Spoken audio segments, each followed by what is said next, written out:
I do. It's just like.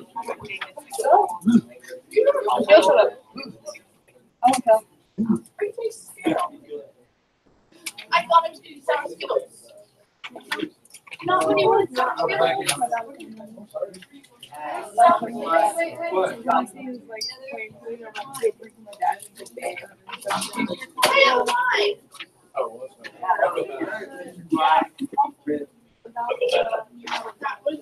That's what feed us. Well, You can't do anything to me. I'll figure it out. I'll figure out a way.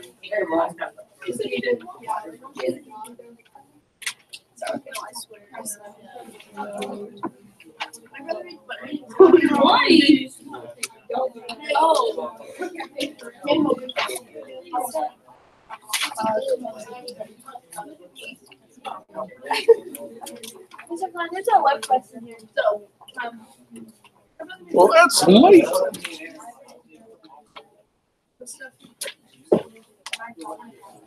I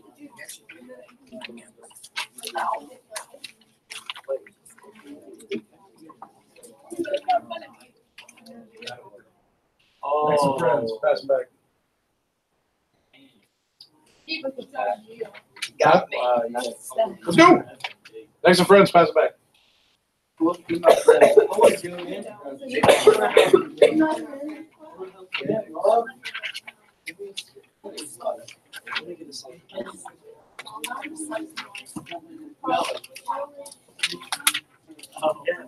they're often big sour Skittles.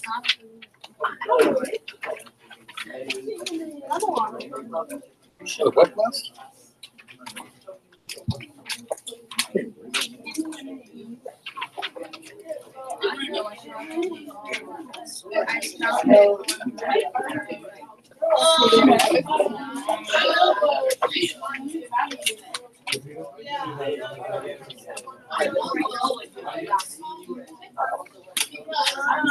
Hey, Mo.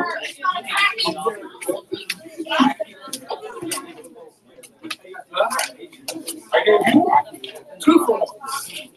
All right, folks. Hey, listen up. We got papers coming back. This is every paper I got. Most of the grades, in fact, all of them except for one, are grades on the old 9 weeks. The only grade that is coming back that is on this 9 weeks is the WebQuest. For a lot of you, that was a really good grade, a strong grade to start off the new 9 weeks on. I have 2 other grades in my possession right now. Still working through those. The Unsung Heroes work that we did, and then looking at the home front, which is what we ended with last week. Now, you will get those back before, or I guess right at the very beginning of class on Wednesday. And the reason for that is because this week we're going to be wrapping up World War II, and Wednesday we will wrap things up, not with a test, but with an exit slip. To be one of those online, you will be able to use notes on it, and things like the WebQuest, stuff like that. So definitely don't get rid of these, or you won't be able to use any of this because it'd be in the trash. So hold on to them and make sure you've got those to use. Okay, we've got 8 days, guys. 8 days until we're out of here on break. Technically, we have 9, but I am reserving Thursday of next week for some catch up. Make sure we got things done. We used to go all the way up to Friday. And then we started having a ton of people miss on Friday of last week, and then people would just stop coming. They would leave on Friday for spring break. So now that we get out on Friday, people have just. I'm not going to talk over, folks. If you got questions on the assignment, bring them up. All right, but people just end up sort of leaving early and leaving on Thursday. So Thursday will be a catch-up day. We have 8 days left of content, and we're going to be doing basically 3 things as we get through that. One is to finish up World War II. Second, we're going to get through a very, very early part of the next unit. This next unit's going to be a much larger unit of study. It will be one that will end with, the test, the written, the creative option like we did a couple weeks ago. That's the second. And thirdly, we are going to finish up journals. So like I said, 7 through 12 is what will be due before you leave on spring break. Now, I wanted to say a quick note on the e-learning day real quick, all right? That is coming up on Saturday. And I know that all of you are excited to spend your Saturday doing e-learning homework. Yes. Okay? So here's the deal. I don't know about everybody else, but I know for U.S. history, that assignment is posted on the website right now. With the thought being that you can work on it and try to get it done early. Right? It's basically posted a full week ahead of time so that you can get that done. Now, the idea behind this is that we were not allowed to have this be longer than a 30-minute assignment. And I definitely think that I have got that. Basically, how I approached this is, I did not want this to be busy work. You don't want to do it, I don't want to grade it. Okay, so I looked over the next couple of days and picked the assignment that I thought would be, the best for this sort of environment and this sort of situation. I have removed that from the normal schedule, and we're going to do that as our e-learning. So what you're doing for the e-learning is something we would have done in class anyway. And it's entirely 100% tied to music. So that's going to be the biggest part of the assignment, is that I'm going to ask for you to listen to some music. And, I've said this several times in here. Listen up. I've said this several times in here that I believe that we can learn a lot about a people in a time period by looking at what entertains them. We did that with the Roaring Twenties. We looked at the way they danced, and we listened to the music that they listened to. So we're going to do the same sort of idea, same sort of thing with the 1950s, so post-war United States. And what we're going to see during the 1950s is a pretty radical change in attitudes, especially amongst the younger generation. So a lot of this is tied and geared towards your age group. And we're going to have your age group in the 1950s rebelling. All right, rebelling against a lot of traditions and running headfirst into the older folk who wanted things to move on exactly as they had prior to World War II. And one of the ways that we see this is through the music. So, if you're a fan of Elvis, if you're a fan of Jerry Lee Lewis, Great Balls of Fire, okay, that's the music that I'm going to ask for you to listen to. On the website, you will find a quick little 3-minute video. Those are some instructions on what you're doing. And then the e-learning assignment is posted just below that. It's a hyperdoc, so it's got everything you need. The links to the music, and then the questions to answer along with it. Like I said, I have posted that early with the idea that you can work on it earlier, but it is not technically due, as are all of the e-learning assignments. I see you. As are all the e-learning assignments until Monday next.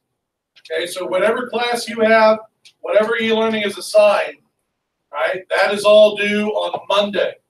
It does not have to be due on the Saturday that it's actually assigned. All right, Hannah, your question. Some of us will take the SAT next Wednesday, so what if we do that in Thursday? Then, well, it'll be fun. It'll be fun. I've actually, and listen, I know that the next 8 days are, especially with the weather being like it is, it's going to get very difficult if it hasn't already. And I know you guys are ready. To be totally honest with you, I'm ready too. Okay, but I've got the next 8 days planned. It's on the calendar, on the website. I've got e-learning up there. I'm basically trying to have everything out there in front of you, so you know what's coming, and so that we can make sure we get this done. If we can hit that mark, then we should be at a good stopping point so that we can go into break and not have to come back from break and try to jump right back into something we were talking about. We should be at a good stopping point. So that's kind of my plan. All right, so with that said, you've got everything that I've got, and the web quest is not in the grade book yet. That's because Alma was having some issues this morning, but it should be going in next period. Right? So let's get into today. And Sarah, I'm going to ask you, can you move the mouse back over onto the second screen? All right. So we're going to wrap up World War II, and in order for us to do that, there's one big topic left out there, and that is what was covered sort of in this journal prompt, and that is the way in which the war ends. Right? So today, we're going to get into the atom bomb. And what I want us to approach this with is a big question that I'd like for us to consider as we move through the next 2 days. And that question is simply, should the United States have dropped the atom bomb? All right. Now, for some, I think this is a very easy answer. All right. And I'm not going to tell you what is the right answer, yes or no. Ultimately, I want you to make that decision on your own. But there are some things I want you to consider as we go through this. Number one, it is 2019. So we are going to be coming at this with a considerable amount of hindsight. Hindsight that they would not have had in 1945. I think that's the biggest thing that I would encourage you to keep in mind. But as we go through this, I want this to be a supported discussion. I don't want you to just sit out there and say, well, heck yeah. No, I want this to be an answer that is based off of a lot of thought and a lot of insight from the voices of that time. So we're going to get into that here in just a few minutes. Before we do that, though, let's make sure that we understand where we are when this is all going down. Now, the atom bomb is going to be dropped in early August 1945. By that point, a couple things to keep in mind. Number one, the war in Europe is over. And it's been over for a couple of months. Hitler commits suicide in April of 45. And then a couple days after that, Germany surrenders. Italy actually flips to our side, just like they did in World War I. Right? The Italian people, a huge group of like a mob of people, grab Mussolini and his wife. They shoot them, and then they hang them upside down in the town center in Rome. And they leave them there for a while. Just sort of a reminder. If there's any other Mussolinis out there, here's what we do to you. Okay? So Italy is already out. Germany was trying to hold us off on our own, but we end up converging. Russians coming from this way, British and the U.S. coming from here, sandwich the Germans. Hitler retreats to a bunker where he commits suicide along with his wife. Moral of the story, doesn't pay to marry a murderous dictator. Okay, the wives tend to go along with the guys. All right, and so Germany is out. War in Europe is good. We're over. What also happens then next month in May is that FDR dies out of nowhere, and now his vice president, a guy named Harry Truman, is going to step up, and he has one big job. We've got to now end the war in Japan. Okay? So how does the atomic bomb factor into this? Well, the atomic bomb by April and May of 45 was almost done. We had been working on this since the summer of 1942. We had gotten some intelligence that the Germans, that the Nazis, were building a similar kind of bomb. And we sure as heck weren't going to see the Nazis have one and us not have one as well. So we bring scientists in from Britain, other countries in Europe, along with American scientists. One of those scientists from Europe, a guy named Albert Einstein, who's fairly smart. He had escaped from Germany. Once Hitler came to power, he didn't want any part of that. Came to the United States, worked out for us. We take these folks, we put them up in Chicago, the University of Chicago, so, not too far away from us, and their job is to build this bomb. We call it the Manhattan Project. It's a top secret project. And so by the summer of 45, they've got a prototype of this weapon, and they load it up, they take it out to New Mexico.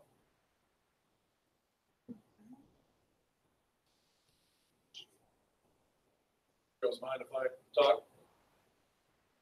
Thank you. We load it up, we take it out to New Mexico. Apparently we don't mind blowing New Mexico up. And we set the bomb off. And one of the guys who was there to watch that explosion was a guy named J. Robert Oppenheimer. He was the man in charge of the Manhattan Project, the guy who ran the whole show. When he saw this thing go off, the mushroom cloud go up, he, for some reason, was motivated to recite a line that came from an ancient Hindu text. And all he said was, I wrote that in. I have become death, destroyer of the world. Later on, he would express regret for having been a part of this, right? But once we explode it successfully, we send a message to President Truman. Truman is in Germany, and he's meeting with the head of the Soviet Union, a guy named Joseph Stalin, who is our friend at that time. As it turns out, he's every bit as bad as Adolf Hitler. They're fairly certain they still haven't found all the bodies, the Russians that Stalin killed. Solid guy. And then the other friend that we had, the Prime Minister of Britain, Winston Churchill. So they're meeting in a city in Germany called Potsdam, and they're talking about, what is this war what is this world going to look like once the war comes to an end? What are we going to do with Germany now that they're done? How are we going to rebuild Europe? This is what they're talking about. And Truman gets this memo that says, essentially, we've got a bomb. It works. We're ready to go. So now he's got about a month where he's got to make this decision.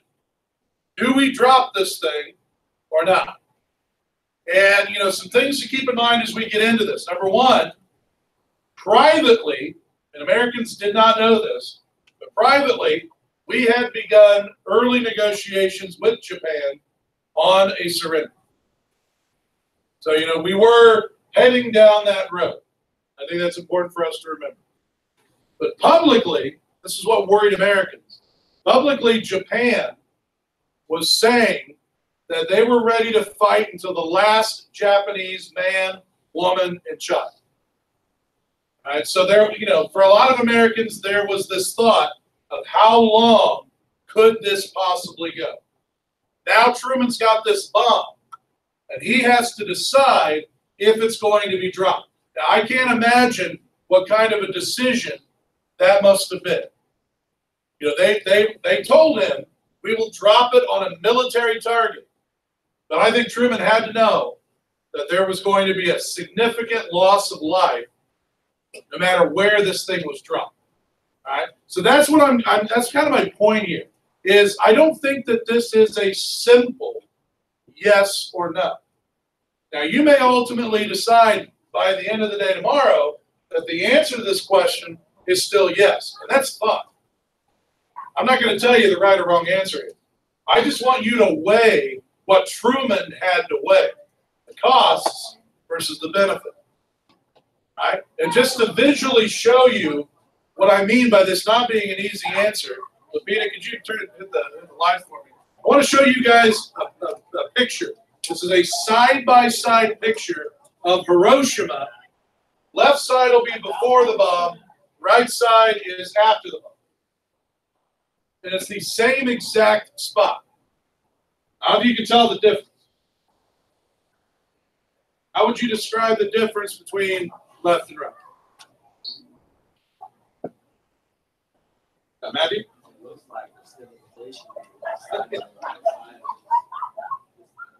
Yeah, I think Kayla said one side, which side looks empty?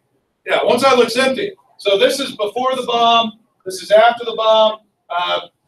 There's still some stuff there, but it's all debris. All right, this bomb is going to eliminate this entire city and turn it to rubble. And we'll see some examples of this later on, because we're going to get into the fear that this is going to bring. Guys, that's the other thing I would encourage you to remember. All right, it's not like we drop this on Hiroshima and Nagasaki, Japan surrenders, and then it's all done. This is the beginning. This isn't the end of anything.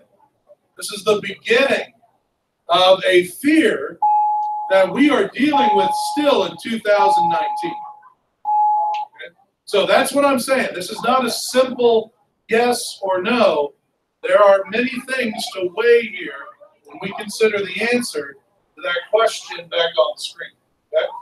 So, all right. So here's how we're going to do this. All right, I'm going to have each of you today work with a voice from the time period.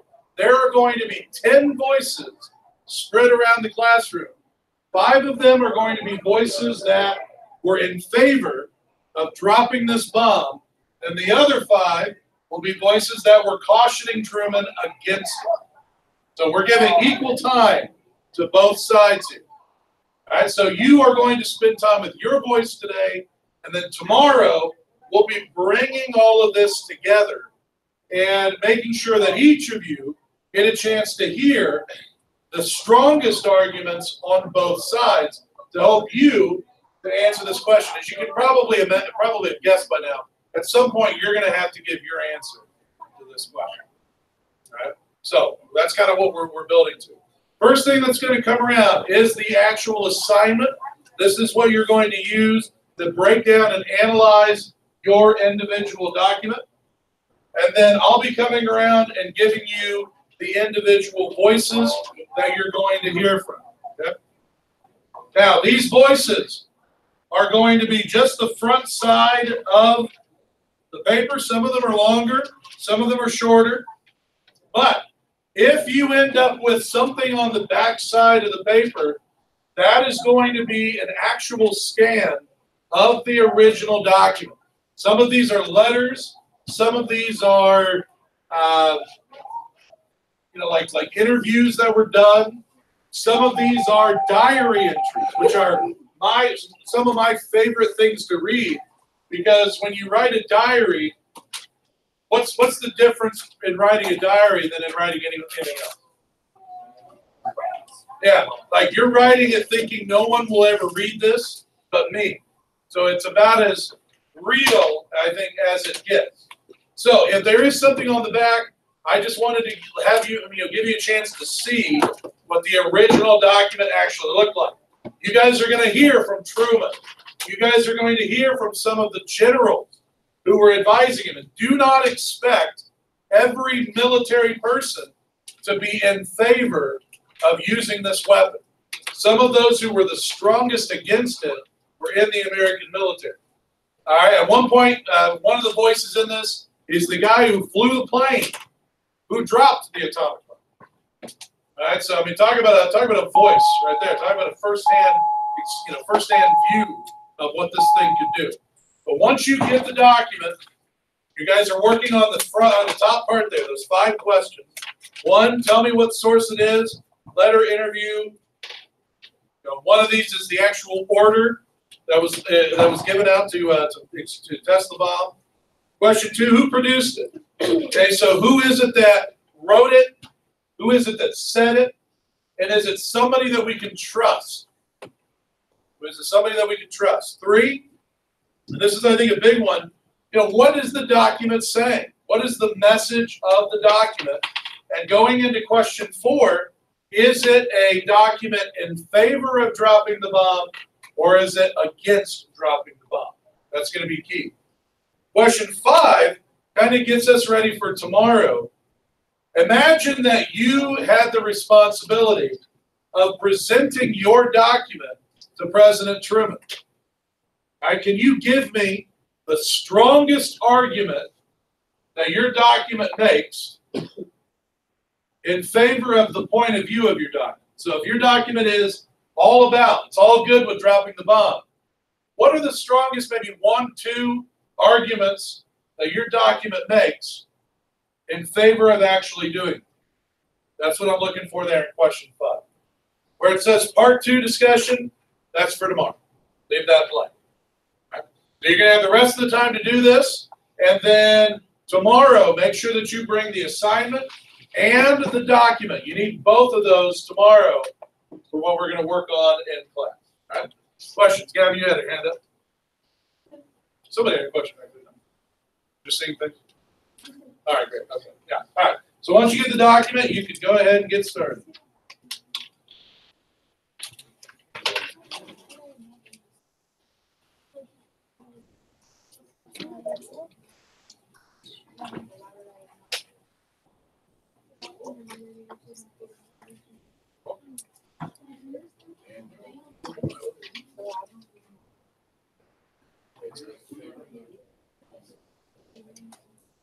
You're welcome. Did you finish your going? Yeah, it was, almost a perfect presentation. Can of banana? You're welcome.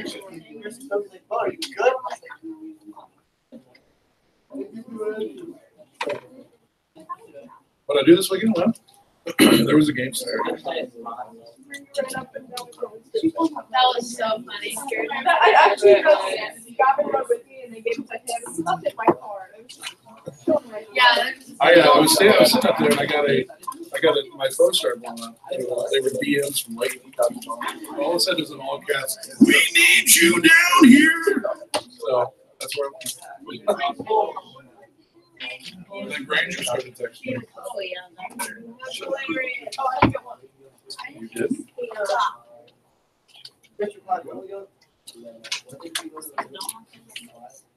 69. I guess not. I got you. When did we break into Athens? Speed. Speed. That's a few. When did we first go to Athens? Oh, first, Yeah, when so, we got Bill first was American president slaves when was he was 50.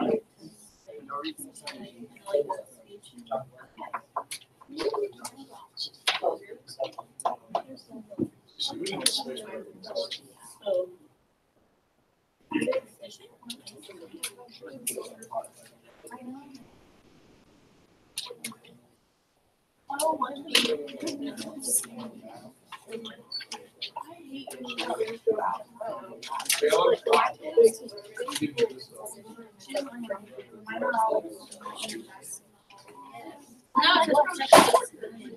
Rachel is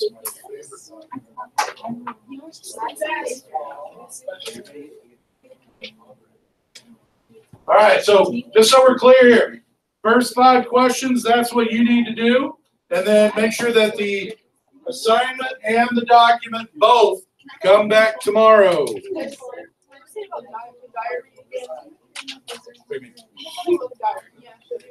That's my favorite document out of all. But I guess the thing with the diary is that Truman wrote this thinking no one will read this thing. What I gave you was the typed version of it that is on the back, is the actual page from the diary entry. I mostly do that just so you can see that there are people with worse handwriting than me.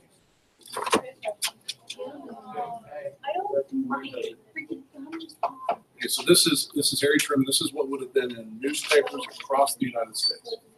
It's a press release. This is they would have printed this in newspapers. Yes.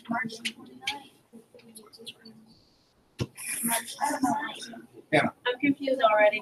Okay, so I'm confused. So is it a speech? Yes. So this whole thing is a speech. Yes. Now, what I want to point out here, hey, I would say this for everybody, folks. Notice, I think dates matter. Okay, remember, the bomb is dropped in early August of 45. Some of you have documents that are from like late July of 45, so we're right there. Some of you have documents that actually go all the way back to 1908. All right, if that's your document, all right, what we've got going on there is, that would be right around the time when airplanes are becoming a thing. And as soon as airplanes became a thing, there were people who looked at those and said, oh, I can already see how people are going to use this. They're going to use this to bomb people. All right, so, that, it shows you sort of the mentality of that point in time. So here we have something for reading. Okay. Right, so 38. But the war is going on at this time. It took us a while to get into it. And so this is the League of Nations, which is the early form of United Nations, which we have today. And what they're doing here is they're hosting this in response to Germany flying over town. Okay. So they're saying this shouldn't be. So, is this budget? Yes. But it's a separate thing. Those dates. This is about a year later. So which one am I focusing on? Both of them? Well, this is 38, and then this is after the United States has seen these bombings. If we have to resort to this form Yeah.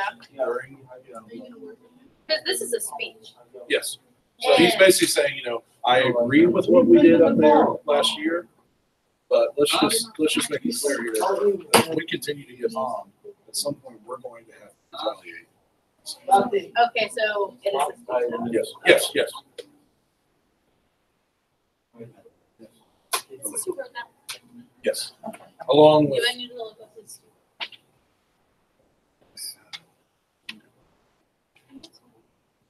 that's on. And then I would point out that there were 58 other, because he's a scientist, and there were 58 other scientists who basically signed it saying what he said. Yeah.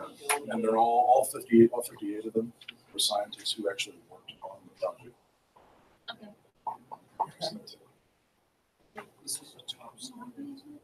It was initially. Anybody can read it, it's all been classified. A top secret. Well, I mean, it's a that's being sent to. All right, Taylor, you go.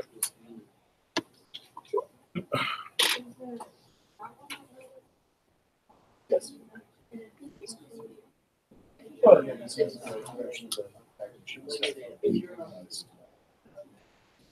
Jordan Davis.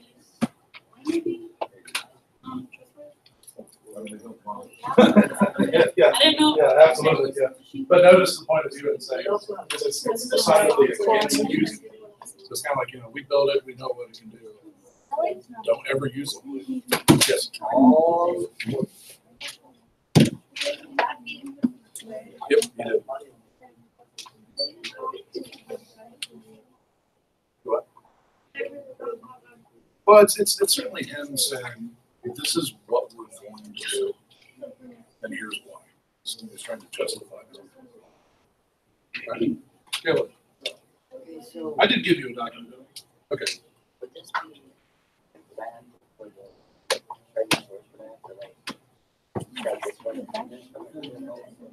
Well, they go together. This is released. The FDR is like a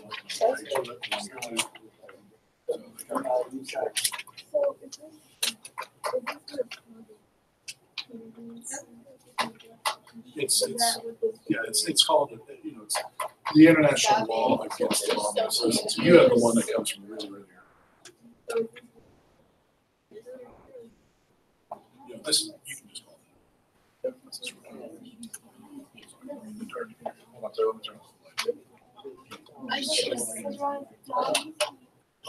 Okay. Okay, so this is Really early. like against, I'm not against shooting bombs. Wait, what am I? It's for them. Like certain places. I think that it's, I mean, obviously being in 1908, these folks would have had no concept whatsoever of the atomic bomb. But what they're concerned about is that now that we have these plans, that countries are going to start building a bunch of these, and they're going to use them, and they're going to drop bombs on you and I and innocent civilians. So it's a law that's saying if you're in war and you're using those planes to bomb a military target, that's fair game. But if you're just dropping bombs on cities so they can kill people, you can't let that happen. So it's That's what I drawing was the line. trying to say. Yeah, it's drawing. So when you talk about, what you have to do is apply that I'm confused. to the dropping at the top. And it may not be as simple as saying, yeah, we're good with you dropping it. Maybe one of those, we're good with you dropping it as long as. Sure. Oh, yeah, crap. What are you doing, guys? We're doing great. Good work there? Yeah. Let's go. Yeah. Let's do something. Do something. This is it.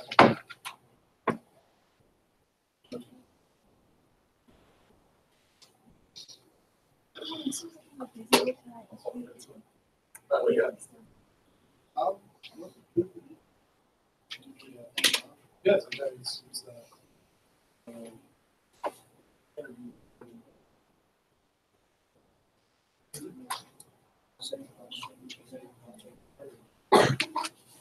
he's only ready.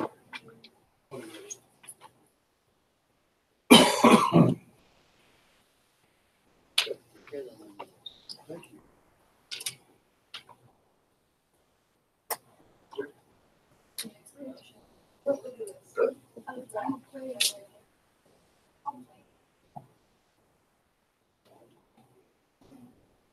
Well, I think he's having, I think he's in college. But, of course, sometimes. So I don't, he has a problem.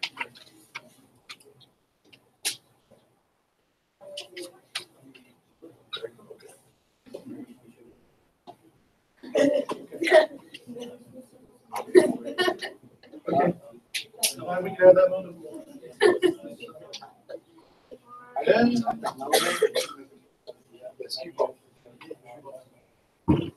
Definitely make sure both come back tomorrow.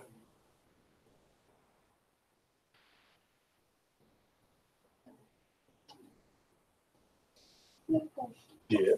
The number 5, like,